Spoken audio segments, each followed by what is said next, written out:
Do I even need to introduce this guy? I think almost all of us grew up with him. So who knows Pinocchio here? Friend on Facebook? Okay. Kidding aside, he is the epitome of someone who represents lying in general. Okay? So, backstory was that I grew up with my teachers telling me that my nose would grow longer and longer each and every time that I would not tell the truth. Apparently, it was also a lie.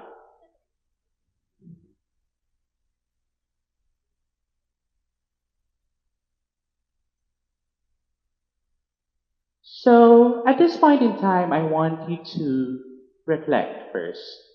When was the last time that someone actually lied to you? And what was the lie about?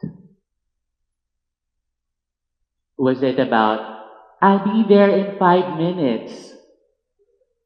Or, I'm totally here for you? Or, I love you? Whatever it is right now, I want you to remember that experience and take that to heart as we move on with my talk today. Okay. Fact. People lie every single day. Okay. And based on studies, these are the reasons why people lie to you. So whether it's all about saving themselves, not wanting to be part of a group, or, just making fun of it, people lie, and that's a fact.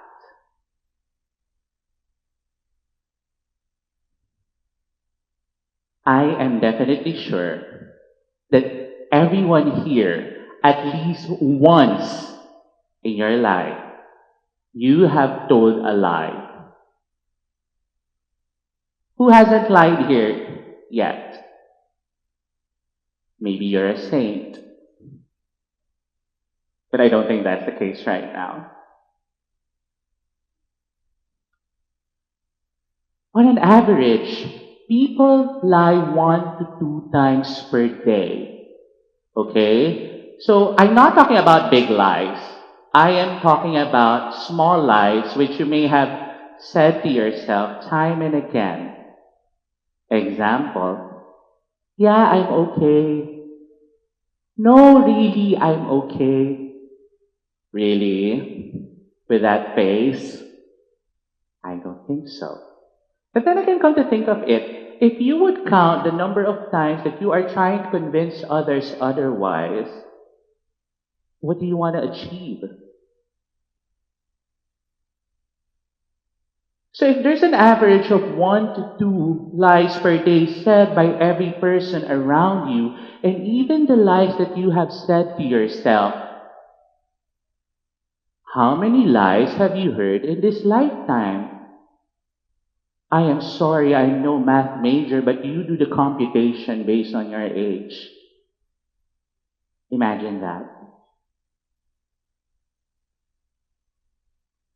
And it doesn't stop there. Even given this awareness, and after you exit this stadium later on, you would still be hearing lies, or you might be telling them to yourself still.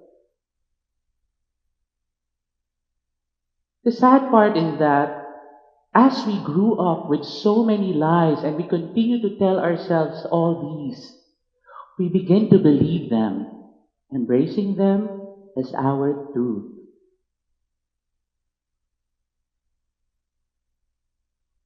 So, as part of unveiling new perspectives, I want to talk about the 5 truths behind the 5 lies that you grew up with.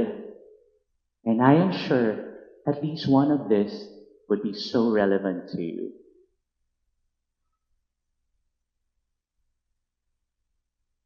Lie number 1, inside our household.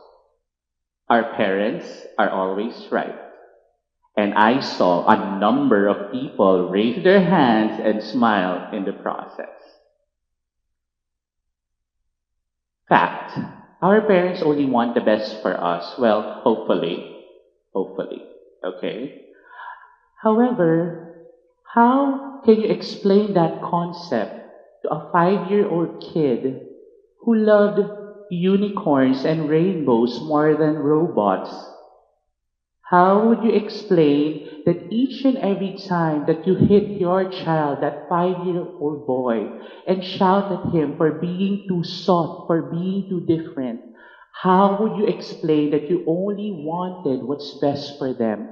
Because that is how your parents raised you, and that was what was right for them. How do you explain to a child that every time you tell him or her that it has to be this way, until you leave my house, there would never be any other opportunities for you to meet someone or do whatever it is that you love? Is that being right? The truth is, our parents are not right at all times. Because what they forget is something very essential and something very important, which is that each and every one of us are different. Their sets of experiences are very much different from ours, so there's no point of comparison. What is right here is to come from a space of unconditional love, acceptance, and understanding for you to realize that your children, that 5-year-old boy, what he needed was unconditional love and not to be right, but to be accepted. In school, ironically, people were still lying to us. How many times have you heard your teachers tell you that you must study hard, get good grades, because the good grades would give you the best life ever there is? Not really. Because back then, that 5-year-old boy went to school, studied so hard, okay, got very good grades, but it didn't help him through life because what he needed during that time was not to get good grades, to protect himself from the bullies, because the grades could not protect him from the bullies, could not protect him from the judgment of others.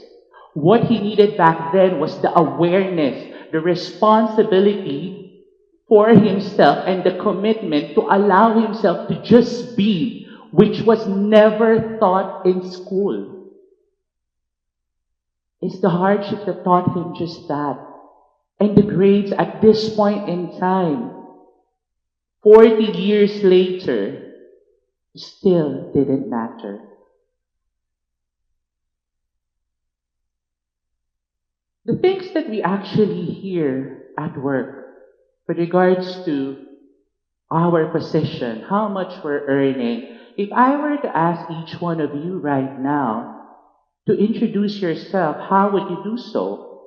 More often than not, majority of which would start with, "Hi, my name is this and I am a," fill in the blank. A doctor, a lawyer, a content creator, a host, a coach, and the list goes on. But why do we define ourselves with what we do? Isn't that interesting? It's because we want to conform with the norm that people are always expecting so much from us, that other industries and whatever it is that you choose to become are minimized in the process.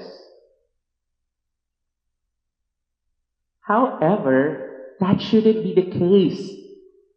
You are never defined by your work, but rather your worth is anchored on what truly makes you happy, complete, and fulfilled, regardless of what you choose to be. Whether you choose to be a housewife, whether to choose to just run your own small business, or to be a digital nomad, it's okay. For as long as you know what's best for you do that.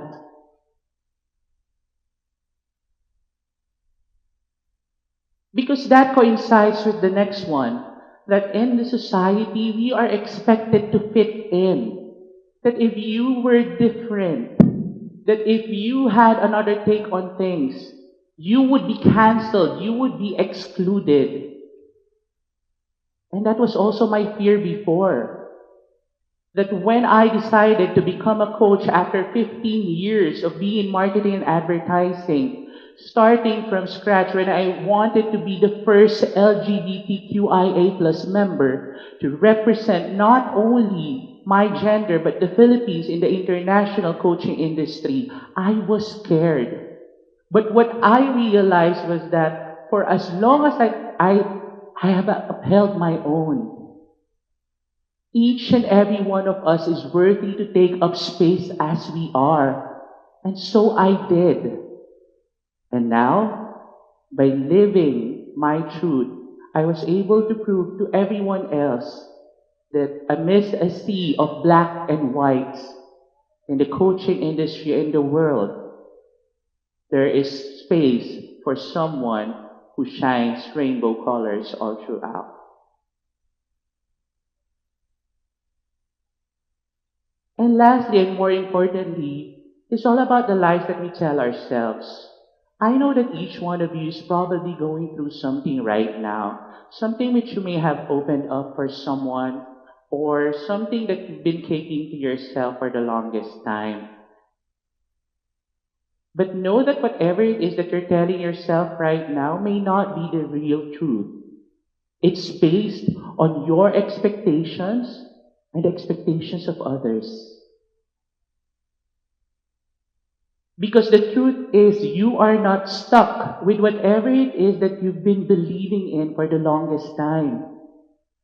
At any given point in time, you're never too young or too old to be the person that you're meant to be. So if you've been living inside a box for the longest time, wanting to fit in, wanting to conform, wanting to do what you should think you should do, then you are changing yourself and your growth right now simply because you deserve so much more.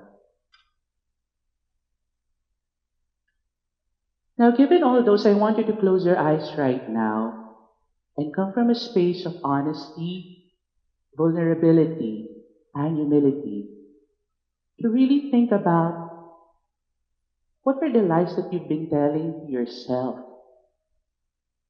How do these lies affect you? Where are these lies coming from? Each and every time that you repeat them to yourselves, and each and every time that you believe them, what do you want to achieve? I know that it might hurt right now, but what would hurt more eventually is when you let these lies take the best of you. So at this point in time, I want you to reflect that whatever it is that you're going through right now and whatever lies you've been telling yourself, with this awareness that you have now, know that it's okay. You don't have to treat yourself unkindly. You don't need to beat yourself up thinking that all these lies led you to the space that you are in right now. Maybe something that you're not really happy with. But with the awareness that you have today about the 5 lies and so much more that you might be probably telling yourself, you are doing yourself a favor because each and every time that you acknowledge that you're lying to yourself, you get to discover your truth. And by living your truth, you are allowing yourself to take up space, much like how I did 7 years ago, during the time when I almost killed myself. But now here I am, standing in front of you as one of the top 30 global gurus in coaching worldwide and a 5-time best-selling international author. So whatever it is that you have in your heart right now, whatever your truth is, do not limit yourself simply because it's your journey, your space, and you're on your way to become your own hashtag best me ever. My name is Mike Celis and maraming salamat, Source of Uncertainty.